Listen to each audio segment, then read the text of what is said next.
Paperwork. Some sites require clinical paperwork to be completed before your shift request can be approved. Before we can submit your request, you'll need to fill out and sign any required paperwork. Don't worry, we'll guide you through it. Once you've completed the paperwork, our clinical support team will review everything and process your shift request. If we spot any issues, we'll let you know and help you fix them.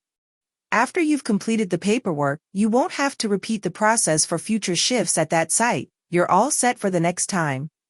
Scroll to the bottom of the embedded document and check the box next to the electronic signature disclosure, then click Continue.